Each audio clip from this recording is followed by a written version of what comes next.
నమస్తే mood of ఆంధ్రకు స్వాగతం. కొన్ని రోజులుగా పవన్ కళ్యాణ్ తీరు చూస్తుంటే ఆయన మనసులో ఏదో ఉంది అనే అభిప్రాయం కలిగించింది.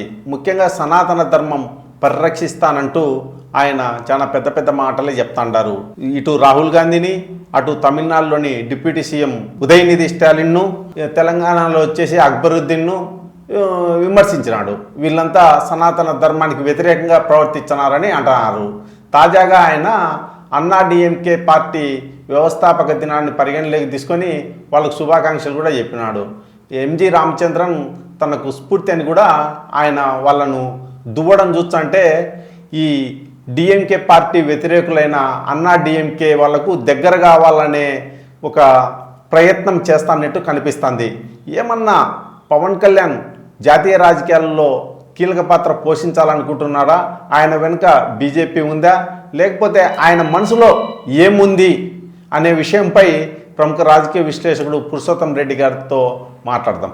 ఏమన్నా ఎట్లా చూడాలి మనం అంటే పవన్ కళ్యాణ్ గారు ఈ రోజుకి ఒక రాజకీయ పార్టీగా విజయం సాధించారు. 21 సీట్లు పోటీ చేసి ఆ తర్వాత ఏ ప్రయోగమైనా చేద్దాం, జరిగేది జరుగుతుందనే నిర్ణయానికి వచ్చేసినట్టు అనిపిస్తుంది.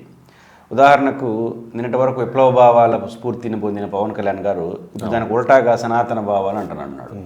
భావాల పట్ల ఆయనకి అంకిత భావం లేదు, దీని పట్ల అంకిత భావం లేదనేది ఈజీగా అర్థమవుతుంది. ఎందుకంటే ఉల్టా వాడిని పోషించడం. ఇప్పుడు సినిమాలో హీరోగా పోషిస్తారు, విలన్గా ఏ పాత్రనా ఎవరైనా పోషిస్తారు. రాజకీయ జీవితంలో కూడా విప్లవ భావాలతో ముడిపడిన చేగువేరాని గురించి ఎంత స్ఫూర్తిగా చెప్పినాడో ఉల్టాగా అదే స్ఫూర్తిగా చెప్పడం అంటే దాన్ని ఏమంటారు? ఒక్క రోజులోనే ఒక పరిణామక్రమం కూడా కాదు. దీన్ని చూస్తే సినిమాకి రాజకీయానికి తేడా లేకుండా నడుపుతున్నాడు అని అనిపిస్తుంది. కానీ కొంతకాలం నడుస్తుంది, అది ఎక్కువ కాలం నడదు. ఇప్పుడు ఉదాహరణకి ఆయన తమిళనాడుకి పాకాడు. తమిళనాడు ఇప్పుడు తిరుమల లడ్డు చుట్టూ వ్యవహారం నడుస్తూ ఉంది. తిరుమల లడ్డు చుట్టూ వ్యవహారానికి తమిళనాడుకు సంబంధమే లేదు. అలాంటి దాన్ని తమిళనాడు ప్రజల రాజకీయాల్లోకి ఎంటర్ అవుతున్నట్టు ఎందుకు ప్రకటించాలి? స్టాలిన్కి వ్యతిరేకం, వాళ్ళ అబ్బాయికి వ్యతిరేకంగా ఎందుకు మాట్లాడాలి? ఇవన్నీ చూస్తున్నప్పుడు ఆయన తమిళ ప్రజలు కూడా అమాయకులు అనుకుంటున్నట్టున్నారు. అంటే ఆంధ్రప్రదేశ్ ప్రజల్లో తన అభిమానులు ఎట్టయితే తను ఏం చెప్పినా నమ్ముతారో, తమిళనాడులో కూడా ఒక రాయి వేస్తే ఎట్టుంటుంది చూద్దామని. ఎందుకంటే ఇప్పుడు డిఎంకే పార్టీ యొక్క మూలాలు ద్రవిడ రాజకీయాలు, పెరియార్ స్వభావంతో వచ్చింది ఉన్నారు. దేవుళ్ళు లేడని వాళ్ళు మొదటి నుంచి కూడా ద్రవిడ రాజకీయాలు నడుపుతున్నారు. కానీ కాలక్రమంలో దాని జోలికి వెళ్ళట్లేదు. ప్రాక్టికల్ ఇప్పుడు ఒకప్పుడు ద్రవిడిజం కరెక్టా, మార్క్సిజం కరెక్టా, లెనినిజం కరెక్టా, దేవుడా, ఈ చర్చ నడిచేది. ఇప్పుడు భారతదేశంలో అన్నిటిని నమ్ముతున్నారు, అన్నీ వదిలేస్తున్నారు, కలిసిపోయినాయి, మిక్స్డ్ అయిపోయినాయి. ఇప్పుడు అది జరగదు.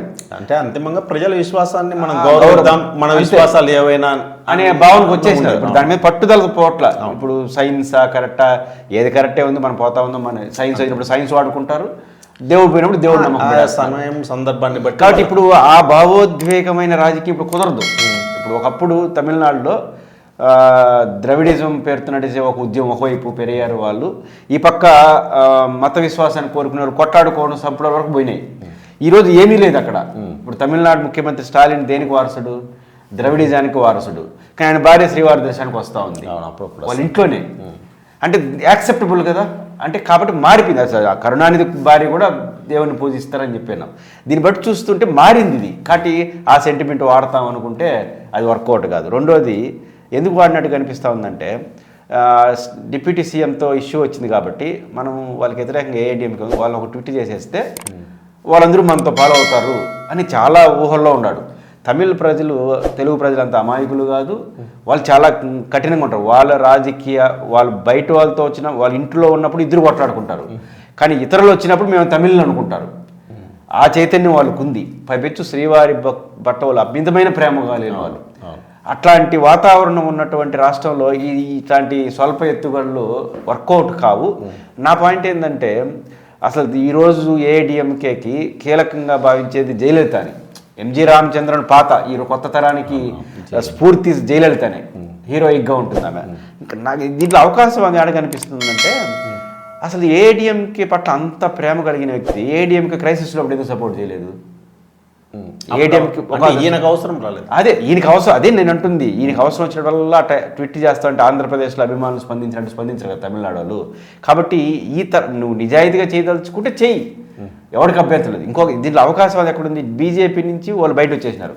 ఏఐడిఎంకే వాడు ఇప్పుడు సమర్థించడం ఏంటి అంటే మనం ఒక సేఫ్ సైడ్, రేపు ఏదైనా సమస్య వస్తే కేసులు 1-2 అయినాయి తమిళనాడులో. పవన్ కళ్యాణ్ మీద కేసు పెట్టారు ఒక లాయర్.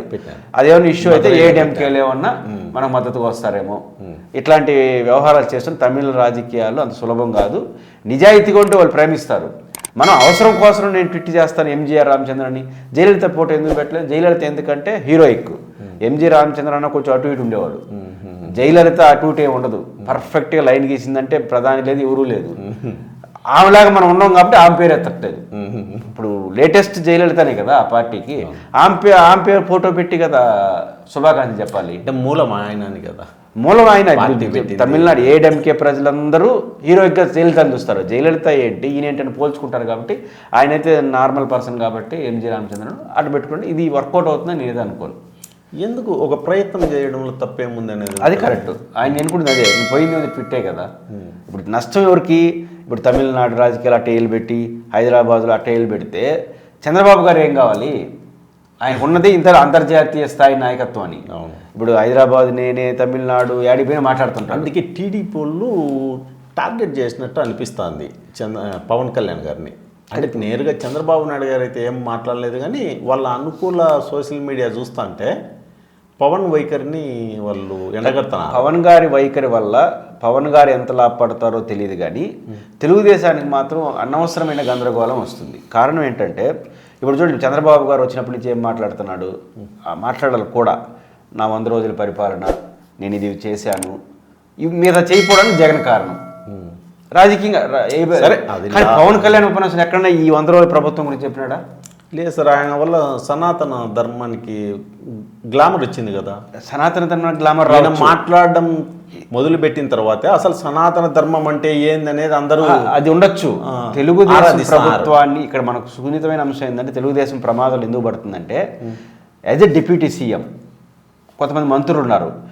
మా ప్రభుత్వం ఇది, ఈ ప్రభుత్వం బాగా పనిచేస్తుందని నువ్వు సర్టిఫికేట్ ఇవ్వకపోవడం ద్వారా ఈ ప్రభుత్వం జరిగే మంచి అడ్డుతో నాకు సంబంధం లేదని చెప్తున్నాడు. అది చాలా ప్రమాదం తెలుగుదేశానికి. అంటే డీమార్క్ చేసుకుంటున్నాడు. మామూలుగా అయితే సాధ్యం కాదు. ప్రభుత్వంలో ఉన్నప్పుడు ప్రభుత్వానికి కాదని ఏరేది పోతే కుదరదు. ఈయన వెళ్ళిపోతున్నాడు డైరెక్ట్గా ప్రభుత్వాన్ని విమర్శించాడు అనుకోండి, వాడు ఉండవు ఉప ముఖ్యమంత్రి అంటారు. తెలుగు ఏం చేస్తున్నాడు, ఈ ప్రభుత్వంలో మంచి చెడ్డలకు పవన్ కళ్యాణ్కి సంబంధం లేదు అనే మెసేజ్ని వెల్లిగిస్తున్నాడు. ఇది తెలుగుదేశం ప్రమాదం. నిన్న ఒక టీ షాప్ చదువుతుంటే ఏమో సార్ మొత్తం మీద 29కి పవన్ కళ్యాణ్ ముఖ్యమంత్రి అయ్యేడు కొన్నాడు సార్ అని వాళ్ళ అభిమానులు చెప్పుకుంటున్నారు. అంటే అర్థం ఏంటి? పక్కకు రాకుండానే పక్కకు వస్తున్నాడు. ఓకే ఓకే ఇది ఖచ్చితంగా ఆ పార్టీకి తెలుగుదేశానికి పెద్ద న్యూసెన్స్ అయ్యే అవకాశాలు ఉంటాయి. పవన్ కళ్యాణ్ కొత్త రాజకీయ పందాతో అంతిమంగా టీడీపీకే లాస్ అని చెప్పి మన పురుషోత్తం రెడ్డి గారు అభిప్రాయపడుతున్నారు. మరి చూడాలి ఏమవుతుందో.